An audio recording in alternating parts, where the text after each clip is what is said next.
IMF MD जो है वो उन्होंने एक अलग ही मतलब जो है वो महफिल वहां पे जमाई हुई है और पूरी दुनिया के अंदर वो क्लिप देखा जा रहा है।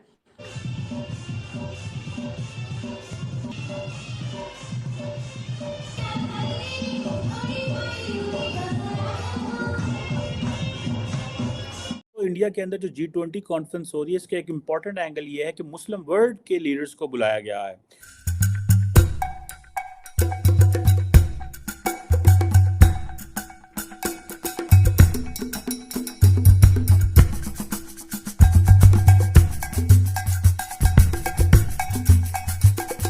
पाकिस्तान जारी बात है, इसमें सारे प्रोसेस में इंतहाई आइसोलेटेड है।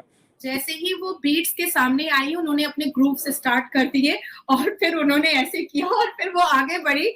लिटरली उन्होंने कैमरा के सामने कहा है कि मैं अपने आप को रोक नहीं पाई। कश्मीर के मसले के ऊपर अब कोई मुसलमान मुल्क बात नहीं करता।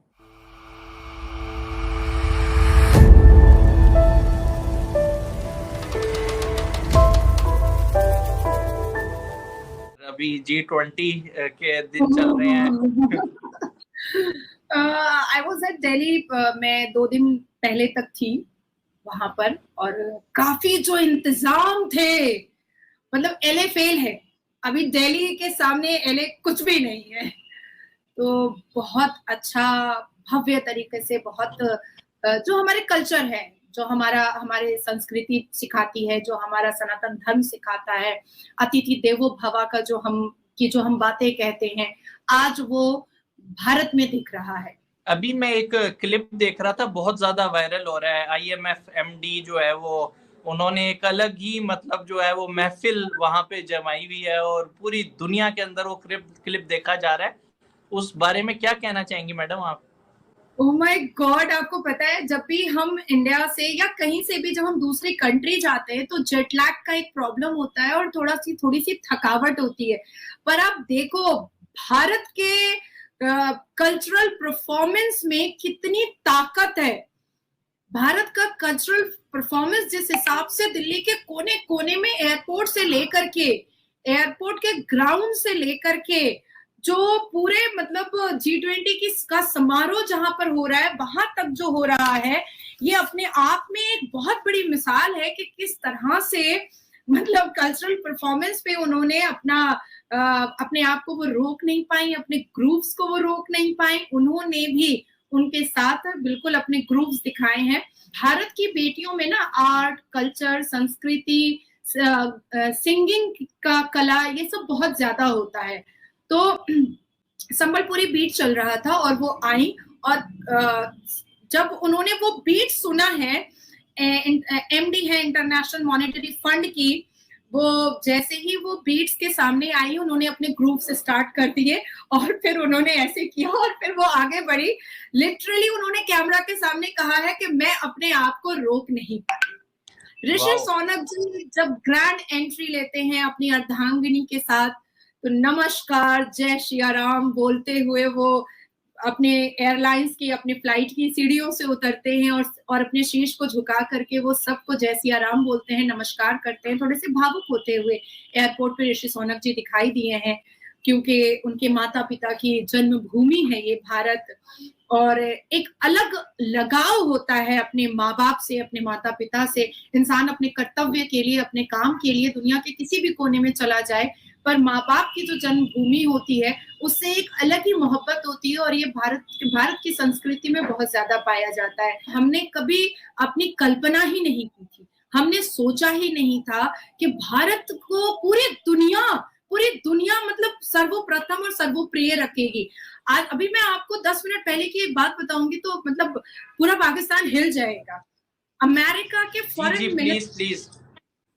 अमेरिका के फॉरेन मिनिस्ट्री के अंडर में जो स्पोक पर्सन है मार्गरेट मैकलाउड, वो अभी इंडिया के सारे चैनल्स पर बैठ रही हैं और वो यहाँ पर G20 की समिट को अटेंड करने के लिए उन्होंने हिंदी सीखी है और वो सारे नेशनल चैनल पर बैठ करके हिंदी में बातें कर रही हैं, हिंदी में प्रॉपर हिंदी में बातें कर रही हैं। उन्होंने अपने एक्सपीरियंस को बताया है कि लास्ट इस समिट को 15th समिट है G20 का, इस समिट को, इस G20 के समिट को अटेंड करने के लिए वो लास्ट 6 महीने से प्रैक्टिस कर रही थी हिंदी बोलने के लिए, और इतनी खूबसूरत हिंदी बोल रही है वो कि मतलब सबकी आंखें मतलब दंग रह गई है कि वाकई में आज हमारे संस्कार और हमारी मातृभाषा, आज हमारे भारत की मातृभाषा को लोग सीखना चाह रहे हैं। आज हमारे सनातनी धर्म के जो हमारे कल्चर है उसको लोग अडैप्ट करना चाह रहे हैं, उससे लोग आकर्षित हो रहे हैं।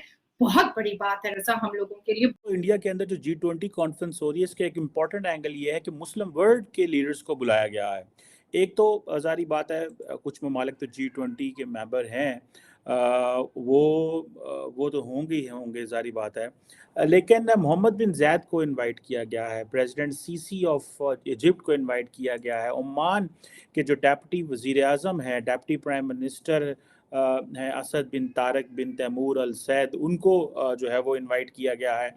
इसी तरह मोहम्मद बिन सलमान जो कि क्राउन प्रिंस हैं एंड प्राइम मिनिस्टर हैं सऊदी अरेबिया के, वो आ रहे हैं, लेकिन वो एक एक्स्ट्रा स्टेप भी है कि वो एज ए स्टेट गेस्ट भी 11 सितंबर को रहेंगे जब G20 कॉन्फ्रेंस जो है वो चली जाएगी। नरेंद्र मोदी ने बेसिकली अपने जो जिसे कहते हैं ना ताल्लुकात जो है वो मुस्लिम वर्ल्ड से बहुत अच्छे इस्तवार कर लिए हैं, बहुत अच्छे ताल्लुकात उन्होंने बना लिए हैं। एक तरफ वो मोहम्मद बिन ज़ायद, मोहम्मद बिन सलमान, प्रेसिडेंट सीसी और प्रेसिडेंट एर्दोआन के साथ भी उनके कोई इतने बुरे ताल्लुकात नहीं हैं, एक बड़े मुनासिब किस्म के रिलेशंस उन्होंने इस्टेब्लिश करके रखे हुए हैं। लेकिन पाकिस्तान जारी बात है इसमें सारे प्रोसेस में इंतहाई आइसोलेटेड है। इंडिया की जो लीडरशिप है वो ये चाहती है कि Pakistan should feel alone in the Muslim world. Kashmir के मसले के ऊपर अब कोई मुसलमान मुल्क बात नहीं करता।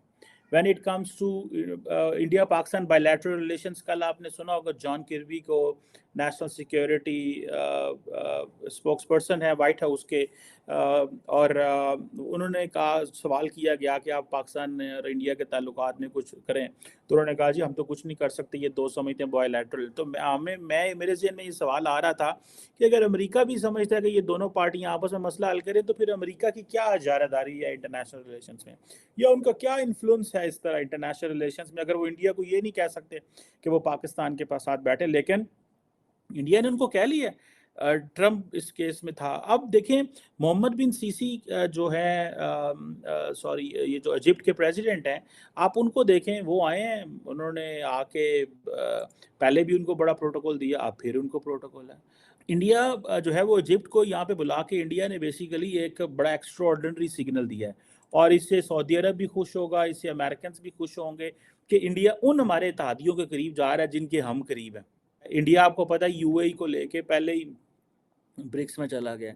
सो India is mainstreaming UAE in the global world. India is mainstreaming. आपको पता है the Saudis understand one thing कि यूएई ने they have backstabbed the Saudis. So India क्या कर रही है, सऊदी अरब क्या चाहता है कि इंडिया के साथ करीब ताल्लुकात रखें, कि अगर यूएई इंटरनेशनलाइज हो रहा है, या यूएई फॉर एग्जांपल I2U2 में या ब्रिक्स में या इस तरह के प्लेटफॉर्म में, या अभी G20 में आ रहा है, तो हमें इंडिया के साथ कुर्बत रखनी चाहिए, ये इन्फ्लुएंस रखना चाहिए कि कल को अगर हैं दोनों मुस्लिम मुल्क, लेकिन ऑब्वियसली सऊदीज का ज़्यादा इन्फ्लुएंस है in terms of Holi mosque and so much more, बड़ी इकॉनमी, बड़ा कुछ है।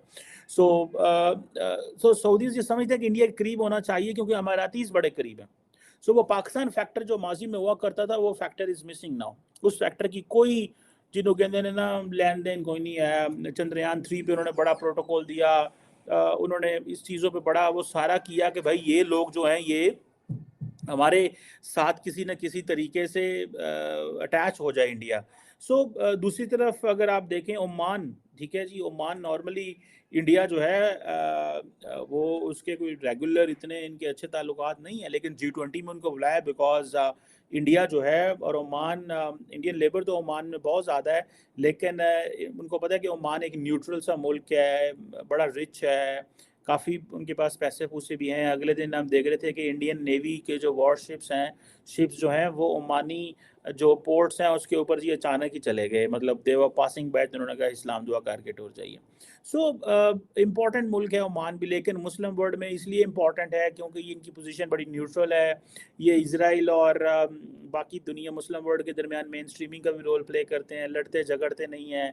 सऊदीज़, अमारातीज़, ईरानियंस के बीच में अक्सर ये कोई ना कोई कोलैबोरेशन जो है वो कराते रहते हैं ताकि कोई लड़ाई झगड़ा जड़ाना ना हो जाए।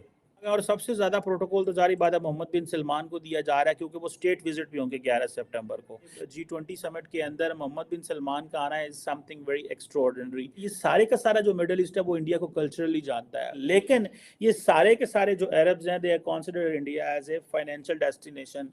जो बॉलीवुड पे पैसा लगा हुआ, बहुत सारे अरब्स जो हैं, अब शाहरुख खान उठेगा दुबई जाएगा, कहीं और जाएगा, वो जाके सऊदीज़ के पास जाएगा। अब सऊदीज़ ने नियम को चुकना सी उन्होंने क्या यार इन्होंने बॉलीवुड को लेके पाकिस्तान का किसी लड़के के लड़की को नहीं बुलाया। क्या और बात भी आपको बता दूं, मुझे ये पता चला है कि यूएई जो है उसको पाकिस्तान ने कहा है कि हमारे इंडिया से ताल्लुकात ठीक रहो, लेकिन यूएई ने क्या है कि हम इंडिया से ताल्लुकात ठीक कराने की बात तो करते हैं आपके साथ, लेकिन आप ये जो है ना 5 फरवरी 2019 वाले जो वाक़यात जो इंडिया ने कॉन्स्टिट्यूशनल चेंजेस किए हैं इससे पीछे हट जाएं तो फिर हम आपकी मदद करते हैं। सो इंडिया ने देखे यूएई के साथ प्री कंडीशन रखती है और अगर जरा पाकिस्तानी वज़ीर आज़म फॉरेन मिनिस्टर आ रहा है ना यार, इसको पीछे हट साड़ना गालना करो, पीछे हट दो। मुसलमान दुनिया इंडिया को ना हिंदू देख रही है, ना मुसलमान देख रही है, ना क्रिश्चियन देख रही है, वो देख रही है मुल्क, वो देख रही है नेशनल इंटरेस्ट।